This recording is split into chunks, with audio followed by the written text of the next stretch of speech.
Ah, Mamma Mia, here we are, huh? Finally, you're telling me. You're telling me you're finally addressing this issue now. Hail to who now, huh? Bigot fans, huh? You land over whatchamacallums? Who are you gonna hail to? It's about time.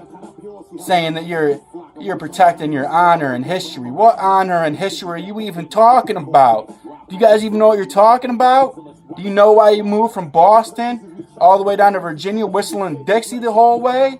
So you didn't have to integrate. You were the last team to integrate, as a matter of fact. 15 years later, after the last team in the NFL, before you did. You were forced to draft an African American. Ernie Davis, the first African American Heisman Trophy candidate. Elmira, New York Express, baby. Cuse. He turns you down. He said he knew that you guys were bullshit. You didn't want to go play for that racist organization. He went elsewhere.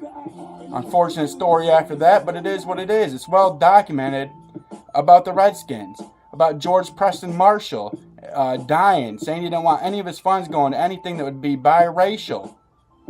Well documented. I mean, it's horrible that they've gotten away with it this long. I mean, the word itself is bad, but their history is bad enough.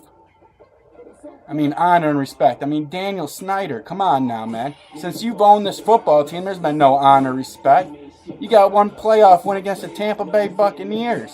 7 of the last 10 years, you've had 10 plus losses. I mean, your permanent address in the NFC East is the basement. I mean, it's a joke. You haven't done nothing since you got there. You brought no honor to the Redskins. As a matter of fact, your name should be, you should change the name to the Landover Gibbies, man, because you ain't been shit since Joe Gibbs left, man. I ain't talking about the reunion tour. I'm talking about the first go-around, man. He's the only reason the Redskins have any history. Without that, they'd be the worst organization in all the sports. Prior to that, a 30-year drought without a playoff. I mean, since 91, since you won that Super Bowl, you haven't done shit. Nothing but be a joke. I mean, you could list for days the idiotic moves that Dan Snyder's went through. Those same 10 years that you've been addressing, home addressing the basement, dog. Them same 10 years when Eli Manning's been our head starting quarterback and Tom Coughlin our head coach, yeah. You've had 9 starting quarterbacks. You've had 7 or 8 head coaches. I mean, you're a mess over there. You can bring all the talent, you can spend all the money on free agents and bring all the talent you want. But unless you've got an organization that knows how to utilize that talent, and from the top to the bottom, you're not going to do shit. And the Daniel Snyder and the Washington Redskins are a perfect example of this. You can bring in the talent, and you turn them into bums. You put their careers at risk, and you think it's funny. You get into it with the coaches. I mean, it's sad what the Redskins are. Sad what their name is. If they say 10%, but I think that figure is a little bit higher, and the Redskins are full of shit. But even if 10% of a certain race origin felt something was bad, that should be bad enough for you to change your name.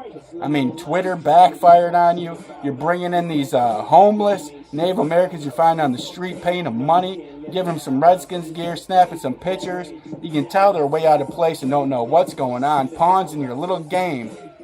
Dirtbag Daniel Snyder. It's about time that someone's taking a stance. And without this trademark, I mean, it's not going to be too much longer, because once this starts affecting the other teams with the shared revenue on the merchandise and the sponsorship, I mean, 30 other owners on the table are going to stand up and say something to Daniel Snyder. And we all know that he sits at the kiddie table anyway.